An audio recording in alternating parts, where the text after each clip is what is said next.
இன்றைய திருவிழா டிசம்பர் 8. கடவுளின் அதிதூய அன்னை மரியாளின் அமலோற்பவ திருவிழா. கடவுளின் அதிதூய அன்னை மரியாளின் அமலோற்பவ திருவிழாவானது இயேசுவின் தாய் மரியாள் தமது தாயின் வயிற்றில் பாவமின்றி கருவானதை கொண்டாடும் விழா ஆகும்.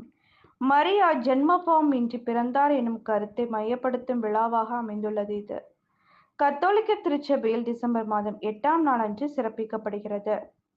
பொதுவான கிறிஸ்தவ நம்பிக்கையின்படி ஆதாமினால் தோன்றிய பாவம் மரபு வழியாக தொடர்ந்து உலகில் பிறக்கும் ஒவ்வொரு குழந்தையோடும் இணைந்து பிறக்கிறது.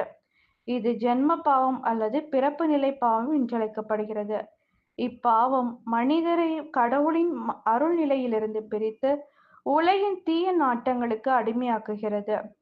தந்தையாம் கடவுள் உலக மீட்பரின் தாயாகுமாறு மரியாளை தொடக்க முதலே தெரிந்து கொண்டார். எனவே மரியாளுக்கு மிகுதியான அருளை பொழிந்து பாவ மாசற்ற நிலையில் தாயின் வயிற்றில் கருவாக உருவாகச் செய்தார். இதுவே மரியாளின் அமல உற்பவம் என்று அழைக்கப்படுகிறது. மீட்பரின் தாயானதால் மீட்பின் பேறுபலன்கள் மரியாளுக்கு முன்னதாகவே வழங்கப்பட்டன.